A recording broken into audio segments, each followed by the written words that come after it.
Olá, meu nome é Lídia Ganhito, eu sou mestranda em Artes e Educação pelo Instituto de Artes da Unesp. E eu tô aqui para apresentar o meu artigo que chama Pesquisa como Inquietude, Considerações sobre o olhar do pesquisador em arte. Aqui eu vou trazer algumas reflexões sobre a minha pesquisa em artes e em arte e educação, tecendo relações entre conceitos teóricos e a minha própria experiência. A minha trajetória como pesquisadora se iniciou com o meu trabalho de conclusão de curso no IA Unesp. Esse foi meu primeiro ponto de encontro com a pesquisa acadêmica, e nele os estudos teóricos eram acompanhados de perto pela minha experiência prática, como mediadora das oficinas colaborativas de modelo vivo do coletivo Colabmove. Essas oficinas entrelaçavam a prática pictórica e o estudo corporal. Nós investigávamos coletivamente como as experiências de alteridade promovidas pelo rompimento da dicotomia artista-modelo podiam questionar as narrativas hegemônicas sobre os corpos.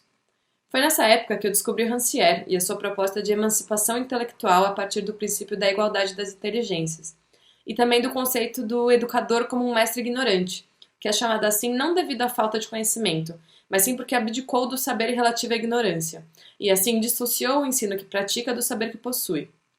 Aquilo que este mestre ignora é a desigualdade das inteligências. Essa ideia é retomada por Bell Hooks quando ela diz que a educação como prática da liberdade é um jeito de ensinar que qualquer um pode aprender, inclusive o próprio professor. Nessas oficinas, a gente estava muito interessada nesses corpos que estavam ali, e muitos desses corpos eram corpos de mulheres. Surgiu então, assim, meio que naturalmente, uma necessidade de dar destaque ao recorte da perspectiva de gênero.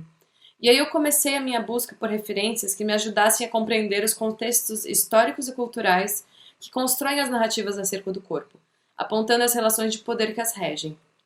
E nesse processo eu fui percebendo que as análises que eu tinha tido em contato até o momento não me davam bases teóricas suficientes para me guiar nessa nova bifurcação do caminho da minha pesquisa. Fui me dando em conta que a minha formação em artes, que me havia sido apresentada como universal, era na verdade uma formação em um tipo de arte bastante específico.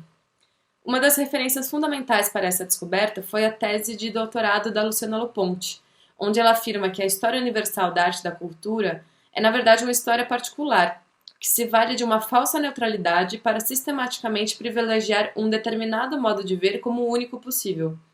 E esse modo de ver, ele é de um observador bem específico, um homem europeu, branco e heterossexual, como traz essa citação do Berger.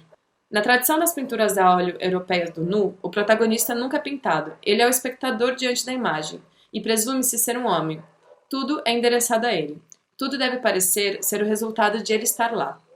É para ele que as figuras assumiram sua nudez, mas ele é, por definição, o estranho ainda vestido com as suas roupas. Essas reflexões são interessantes porque elas nos revelam que toda a imagem personifica um modo de ver. Mas também a forma como nós olhamos essas imagens, a nossa percepção e apreciação das imagens também depende do nosso próprio modo de ver. Nós só vemos o que olhamos. Olhar é um ato e é uma escolha. Eu comecei então a me interessar sobre a relação entre esses olhares e como eles se construíam. E foi fundamental para esse entendimento uma performance que eu realizei em abril de 2019, no contexto de uma disciplina da Unesp. A proposta era compartilhar com o grupo as nossas pesquisas, tomando como disparador um objeto que se relacionasse com o nosso processo criativo.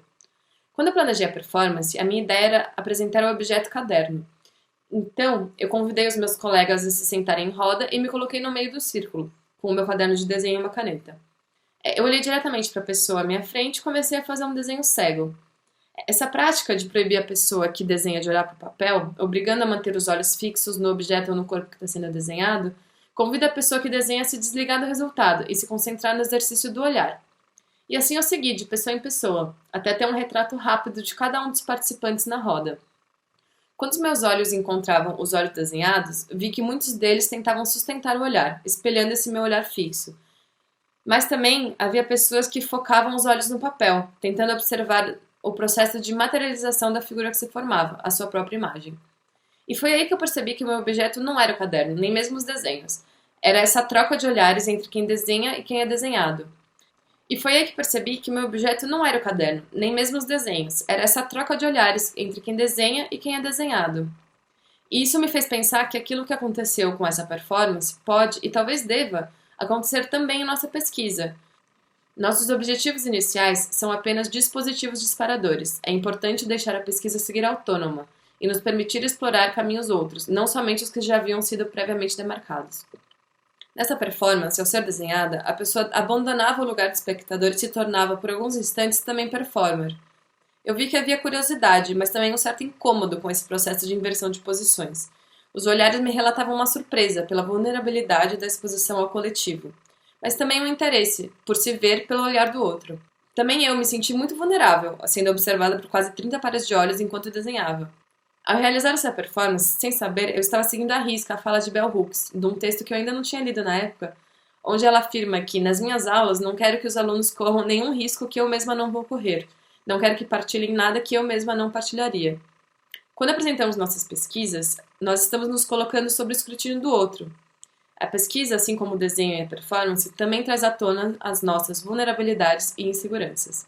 A Bell Hooks também nos traz que a produção teórica pode ser uma prática social libertadora, mas somente se for abordada de uma forma crítica. Assim, a pesquisa traz ferramentas não só para fazer uma releitura dos processos do passado, mas também para identificar narrativas mais amplas para o presente e futuro das artes visuais. Pensando no par visibilidade e invisibilidade, se torna urgente questionar do que são feitas essas visibilidades e invisibilidades, procurando compreender também as relações de poder que as constituem. O nosso objetivo, enquanto pesquisadores em arte, é desconstruir a ideia de que é possível ver sem olhar, olhar sem pensar. A pesquisa, para além das nossas inquietudes, é um ato de criação poética e, sobretudo, um ato político.